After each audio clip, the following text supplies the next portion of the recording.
Before I turn to my comments, I'd like to just make one little clarifying remark. You'll notice in my commentary that I really only refer very explicitly to 2 of the 3 presentations, and that's because I was only given 2 of the papers to work with before this meeting, and I'm not an extemporaneous speaker, so I needed to have my text.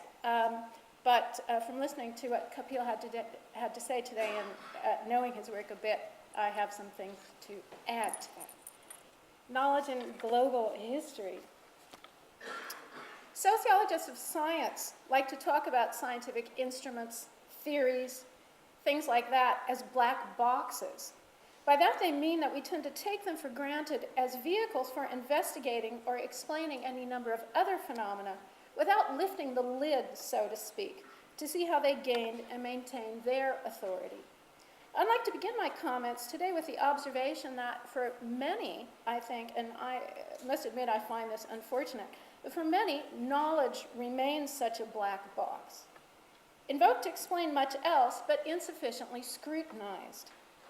With this in mind, it might do to spend a couple of minutes considering why knowledge and global history is one of this conference's topics. Of course, the easiest way to answer this question, I suppose, is just to ask Maxine what she had in mind when she chose it. But I don't want to personalize this question. Rather, I'm interested in a broader history that leads both to this topic seeming an obvious choice and to the ways that our speakers responded to it in their own presentations. My comments then will have 2 halves. First, as I said, I want to place these presentations in a historical context that helps to make sense of how knowledge, and I'm putting that in scare quotes, came to take such a prominent place on the agendas of so many historians of science, technology, and, more scare quotes, the global. And then I want to engage more closely with the presentations to suggest how we might most profitably understand and investigate the field that the phrase knowledge and global history might be taken to invoke. Now, because my time is brief, I can do no more than suggest my little history of knowledge of what it entails with a list of bullet points. So let's do that. First, knowledge is macro phenomenon. It isn't news to anyone here, I think, that knowledge was long seen as exogenous to economic development by both economists and many economic historians. But even when considered as an endogenous feature, it often remains a macro phenomenon, a variable included in formulae and explanations of growth or lack thereof, but not problematized in terms of its local histories and meanings. So while economists and their historian counterparts have done so much to shape discussion and debates about globalization, both past and present, there is still much work to be done. And now, this might be somewhat provocative, but I suppose that's why I want to do this. I want to co-opt a phrase from the very first page of the Gifts of Athena, so never fear, your friend is here. Let me co-opt a phrase that he includes on the very first page of his book and state that the growth of knowledge and economic growth and the relations, that this is probably too important a theme to leave to economic historians. Let's move to point 2. Knowledge is genus. Of interest, especially to global histories and historians of science, I think, is the shift that began taking place a couple of decades ago in our public valuations of science. Time once was when science was seen both as a universal category for how nature was and ought to be investigated, and seen as a universal good. On this count, the history of science was a history of progress, both in terms of the way in which scientific knowledge and practices spread around the globe, and in terms of science's increasingly global, modernizing impact. Think here of Walt Rostow's Non-Communist Manifesto, for example, to see how this historically based blueprint for progress was at work. But the claim of science as universal, the claim of science as a universal method and key to progress took on a bad odor in some quarters, at least, during the latter decades of the 20th century. leading critics to analyze it as a mirror and vehicle of Western domination, others to look for a more culturally neutral way of addressing the place of science in a more global context. One answer was found in positing knowledge as a higher genus, with science and various, quote, indigenous knowledge systems as culturally specific species. My question here is whether we should be satisfied with such an approach that sets the stage for comparisons by viewing science as a uniquely Western phenomenon. Let's move on to number 3, knowledge as the core of technology. A perusal of technology studies of various shapes and stripes and policy literature reveals that their key term, that is technology, is framed by a number of contending definitions. Along with its popular identification with the products and processes of invention and innovation, technology continues widely to be defined as applied science. By considering it as the application of scientific knowledge to practical problems, this definition subordinates technology to science and to what has been called the linear model of development. One reaction to this model, prevalent amongst historians of technology since at least the 1970s, is to argue that at core, technology is itself knowledge, historically linked to science to be sure, but not in a subordinate manner. A special interest here is Ed Layton's classic 1974 essay entitled simply Technology as Knowledge. And in this essay, what he argued was for the writing of a socio-intellectual style of histories of technology that highlight the ways in which design processes discipline common sense, mediating between common sense and technological inventions and innovation, much as the so-called scientific method was classically said to mediate between reason and production of scientific knowledge. And I'll come back to this when I discuss Dagmar's paper. Number 4. Now's your turn. Useful knowledge and the industrial enlightenment. My background survey, of course, would not be complete without mentioning the important role played by Joel Mokyr in setting the agenda surrounding discussions of knowledge and global history. Well, I would personally want to argue that his version and vision of history are actually rooted in the framework previously developed by Walt Rostow. It is certainly the case that he has been instrumental in gaining fresh attention for knowledge as a significant causal factor in accounting for material and socioeconomic development and regional differentiation over time. And despite the appearance of generalizing graphs and formulae in his own publications, or rather in the context thereof, his approach invites us to go beyond knowledge as a macro phenomenon and to examine its development at the meso and micro level.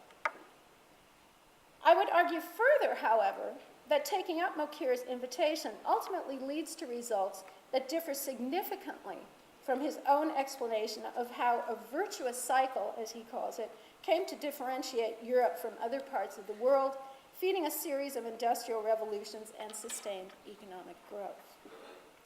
Okay.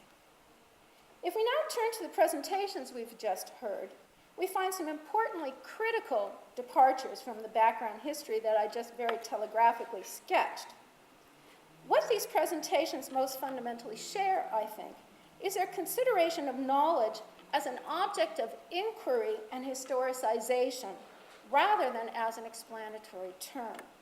Further, they fit into an image of global history that is much more aptly characterized by networks of intra- and interregional exchange than by interregional differentiation and comparison. I can't help but refer back to Jan's rather, I thought, pejorative labeling of this as postmodern yesterday. I'm not sure what we should make of that, but I'd rather see this as a different way of looking at it. If we want to talk about this topic as Jane has faced, one, of course, can look for differences, do comparisons. I think the kind of work that is going on in the history of science is picking up the stick from the other side, as it were, and looking instead at the kinds of networks that have led to the circulation of the products, processes, activities, and things that have gone into the production of science and technology. Anyway, key to this story are local encounters, transformative travel and translations, and what I would like to call centers of accumulation and governance. In Kapil's talk, he referred to Calcutta as a contact zone. I think that contact zone is a bit too generic, in fact, and I think that we really need to pay attention to these key nodes in these various networks, such as Calcutta, also in the sort of port cities that Leonard Blusset very beautifully analyzes in his most recent book. And I think by examining them in terms of processes of accumulation, not just primitive accumulation, not just material accumulation, but also of expertise, et cetera, I'm thinking also about processes of governance that are concentrated there.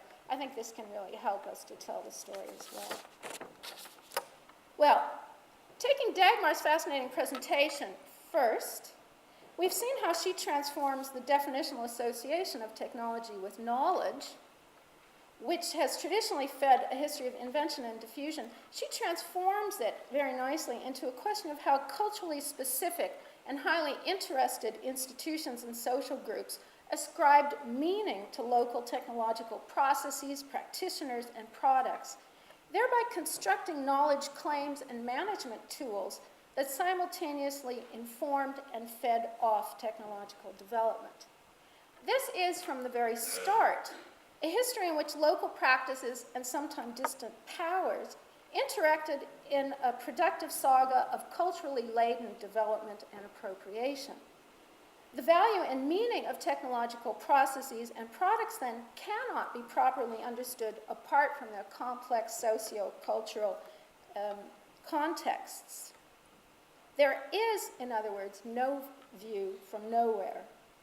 But there are countless cases of technological transfer and the movement of goods in which technologies, tools, methods, knowledge, products, and sometimes practitioners were transported to new contexts in which the local interplay of socio-cultural context and signification assigned new meanings that further directed technological development, as well as producing both intra- and intercultural understanding or misunderstanding.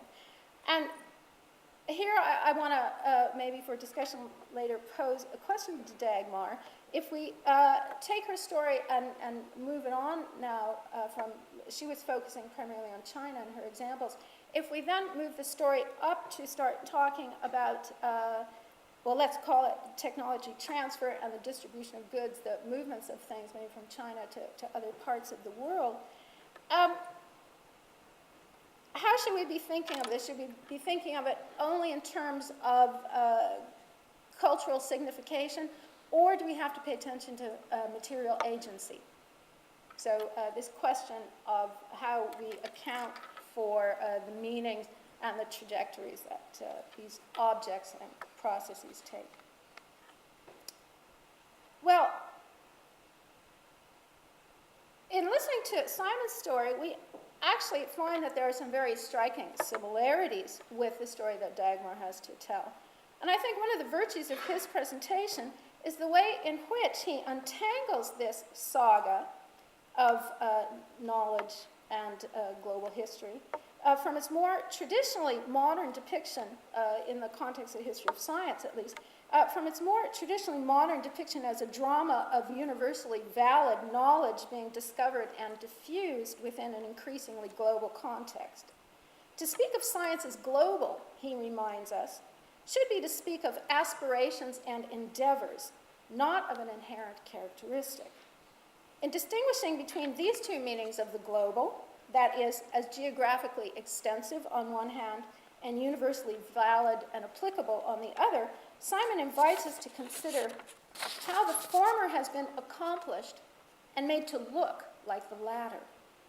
Central to this history is the successful construction and circulation of standardized and standardizing instruments, procedures, and institutions whose organizing regimes of application came to discipline local contexts of natural inquiry and material production in various parts of the globe. What seems like an ongoing process of enlightenment, then, of realizing and harnessing knowledge, is more properly understood as the emerging outcome of hard work and processes of translocal standardization. Once these regimes were in place and mundanely functioning, however, the historical struggles and negotiations that made their presence possible, indeed the very fact that their presence exercised a disciplining measure of standardization, this could recede from sight, leaving the, quote, facts and objects they produced as seemingly obvious reflections of objective understanding. But it must be added, a gap continued and does continue to exist between claims of universality and local application. For while the export of standardizing infrastructure and managers and tools exerted disciplining effect on the new context in which they were established, these new sites simultaneously served as contexts of local adaptation and appropriation. And this, I think, of course, is quite an obvious or a very familiar phenomenon to students of globalization today. As the presentations of this session make clear, we should not mistake all of this for a history shaped by a geographical point of departure. This is not a story of origins and subsequent diffusion, variously forwarded or impeded by local conditions.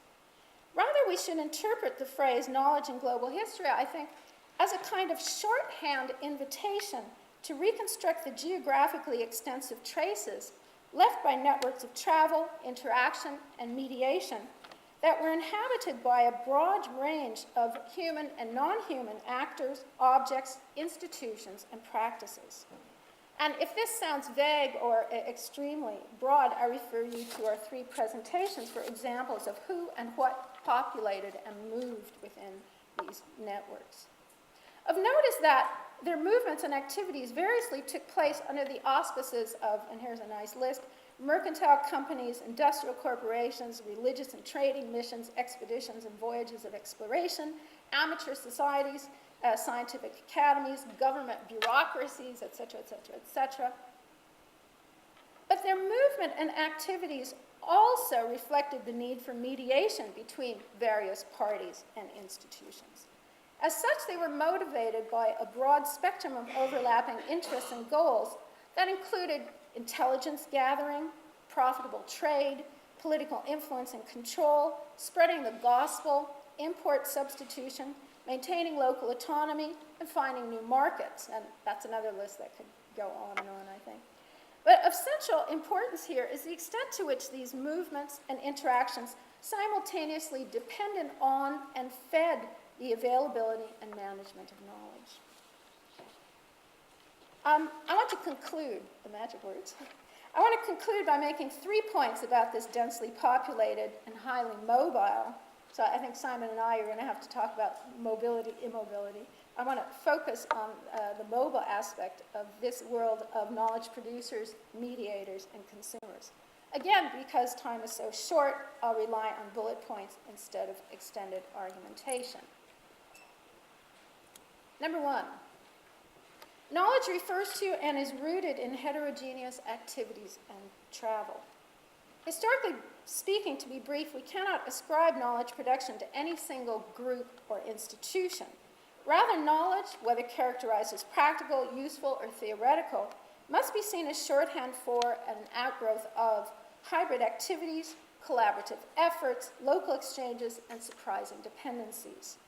And especially because it is always embodied in natural phenomena, manufactured objects, the activities of actors, or some combination thereof, it is formatively sensitive to and changed by the exigencies and impact of travel.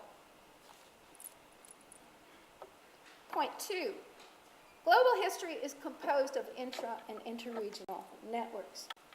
In a recent article entitled Neither Imperial Nor Atlantic, Emergent Perspective on International Trade in the 18th Century, Pierre Gervais draws a salutary distinction between basing historical analysis on geographical and political demarcations and examining history in terms of the actual networks built up and traversed by human actors and the various wares and accoutrements with which they were associated. Talk about the Atlantic world, to use his example, should thus be understood as a kind of reified shorthand for the dense web of trading networks whose trajectories were at least, but often only partially constituted by paths that crossed Atlantic waters and traversed Atlantic shores. Gervais' discussion of merchant networks is interesting here for three related reasons. First is the simple fact that these networks were crucial to the formation, transport, and translation of knowledge and knowledge-bearing goods during the 18th century. Second, these networks provide a model for a broader understanding of the dynamics of knowledge production, governance, and use, I think, depending as they did on trust, credit, and processes of standardization. And third, they remind us that the story of knowledge in global history is not always, and perhaps not even primarily, about progress and innovation. For the maintenance of networks, whether of merchants, engineers, scientists, or whatever, the maintenance of these networks often works against novelty, framing entrepreneurship through their continued dependence on established patterns of credit, mutual trust, and communication. Global history, some familiar terms here. Circulation and/or comparison. Finally, I want to end my commentary by going back to the question around which this workshop was organized. How should we write the history of the global? Based on the presentations of this session and my own comments, it would seem that, like knowledge, the global needs to be understood in terms of historically specific aspirations rather than as a supra-historical category.